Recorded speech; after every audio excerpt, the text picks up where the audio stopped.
When kids are struggling to make a wedge, we can take them out of their skis and have them practice just in their boots. We can even sit them on the ground and have them practice pointing their toes and moving their legs apart. And we can then put them back in their skis and try it statically. As they're coming down, if they're having difficulty, we can go ahead and position them in the wedge so that they can see what it feels like. But sometimes we try all of that and we're still having difficulty. So there's a variety of tools that we can use to also help with this. What we're looking at right here, this little skier's got tip ties on the front of the skis. They just clamp on the front there, and that helps keep the front of the skis together. And they have a ski ring up front here so that they can stay forward, keep their hands in the proper position. And then there's a T-bar to help with the control of the speed. So as this skier takes off, if they're struggling at all to get the wedge made and the speed's out of control, the instructor can go ahead and just place the T-bar in front of the boots there until the skier can go ahead and start to figure out how to push the heels apart and slow down, and then the instructor can remove the T-bar and let them start to build up a little bit of speed again. The ski ring, as we'll see here, is actually helping. We'll watch this skier and we'll see that as they get going, they will take the ski ring and push it out in front to keep their hands in the right position and help them to stay forward on their skis. Now if we look back, we'll notice that there's a skier right here who just has their hands by their side. So the ski ring's actually giving the kids something to hold on to so that it helps the hands stay in the right position and keep the weight forward. We'll also see the skier coming up behind over here on the right, and again the hands are down and she's well back on her skis. The other thing a ski ring can do is it's just something else that will keep the kids focused and interested if they're starting to lose a little bit of interest in their lesson. T-bars can also be used out in front, and as you push on one ski, it will allow the skier to turn in that direction and then go straight and push on the other ski. So they can be used for turning. They can also be used behind with some pressure up here on the bar. The instructor's pushing down so they can either add speed or slow the skier down. And they can also push on one skier or the other from behind there to make turns. If the skier cannot make a wedge, they can hook them up to the back of their bindings with these two clamps, and it has a pivot point up here. It's just a couple plastic poles with a pivot point in it.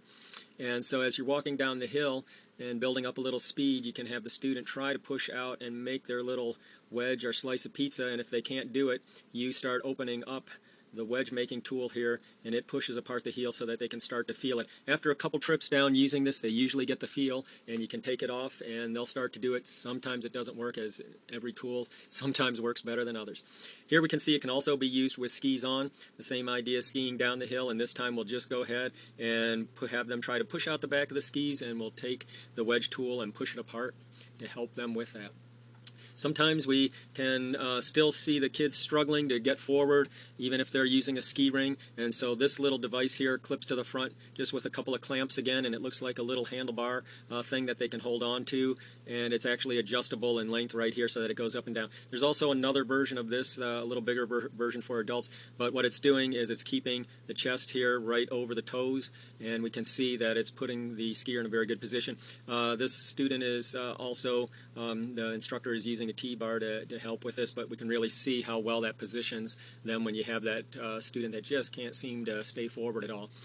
Another thing that we can try is inserting this wedge right here down between the inner boot and the boot cuff, and sometimes this works very well. Again, like other tools, sometimes it's not as effective, but it's an easy thing to try that sometimes can make a big difference. And then there's also this device here, or these poles here, which we can clamp onto the front of a pair of skis.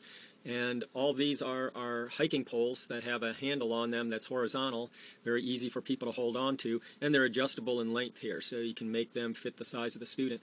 And what this does is it allows the student to lean forward on those handles, and if they go to fall back, because they're clamped on, they've got a good grip on the handles, they won't fall backwards.